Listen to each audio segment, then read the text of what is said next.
that the United States is decimating the radical Iranian regime's military in a way the world has never seen before. Never before has a modern, capable military, which Iran used to have, been so quickly destroyed and made combat ineffective, devastated. Iran's leadership is in no better shape. Desperate and hiding, they've gone underground, cowering. That's what rats do.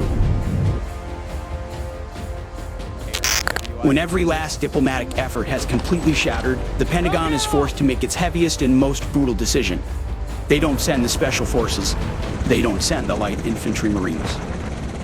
They send the Armored Brigade Combat Team Minus, the most ruthless iron spearhead on the planet. They unleash thousands of 70-ton M1A2 Abrams war machines alongside Bradley fighting vehicles. When these massive engines roar to life simultaneously, they generate an absolute, unstoppable mechanical force designed to crush absolutely anything in its path. This is no longer a standard military deployment.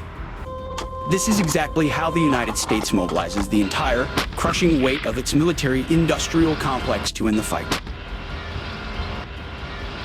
When the United States military needs to breach fortified boundary lines and crush enemy resistance, they unleash the unadulterated might of the Armored Brigade Combat Team.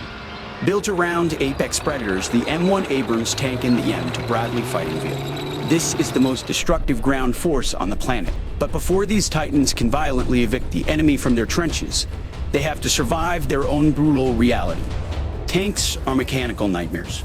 Getting them ready and moving them to the front line is a massive, continent-spanning logistical symphony. The journey of pure devastation begins in sprawling military maintenance depots.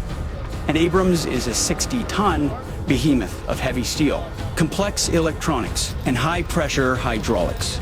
Every Ofraud mile aggressively shakes its internal components.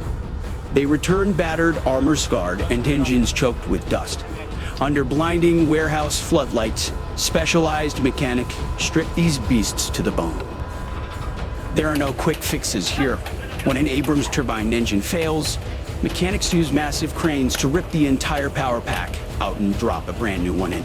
Simultaneously, suspension specialists swing sledgehammers to replace snapped torsion bars. Inside the cramped turret, technicians plug ruggedized laptops into the fire control systems to recalibrate laser radiovisor and xerothermal sights. A tank that drives but cannot shoot accurately is just a metal coffin. Every sensor must be pristine. Once the engines roar back to life and computers are sensed, the beasts are ready. But you cannot simply drive a tank thousands of miles to a war zone.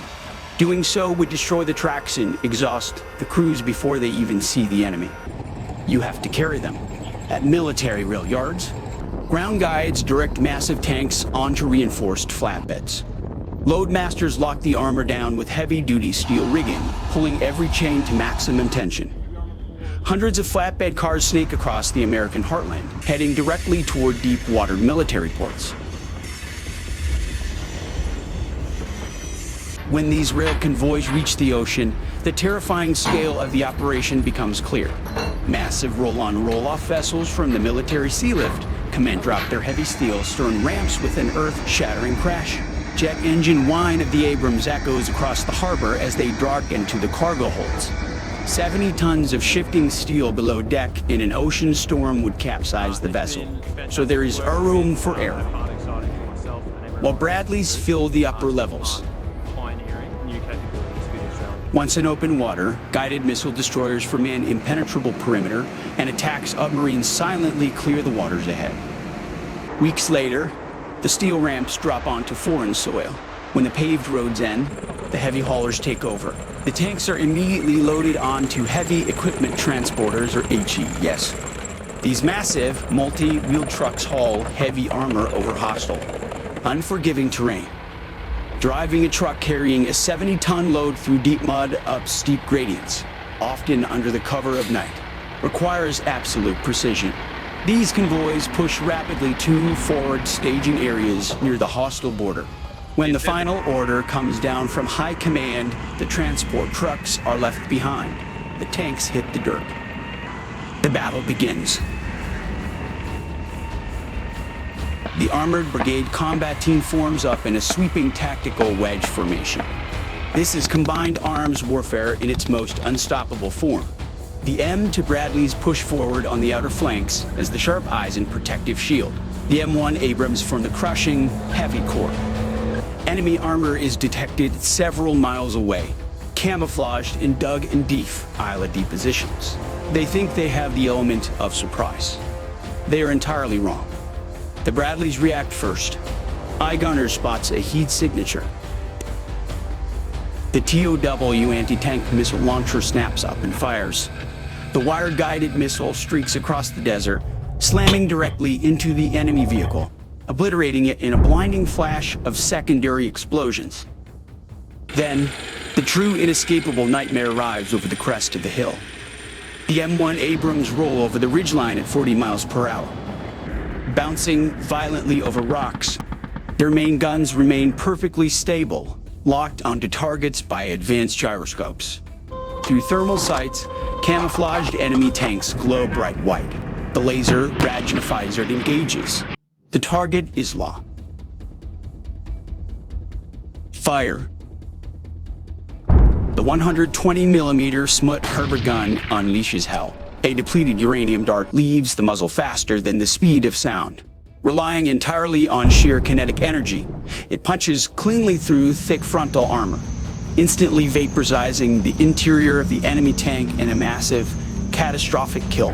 The Bradleys move up alongside the Abrams, their 25mm chain guns barking violently, laying down an impenetrable wall of high explosive incendiary rounds to shred enemy anti-tank infantry. It is a relentless, punishing cycle of synchronized fire-aggressive maneuver and absolute destruction. They push deeper into hostile territory, leaving nothing but burning wreckage. No trenches can stop them. No minefields can hold them.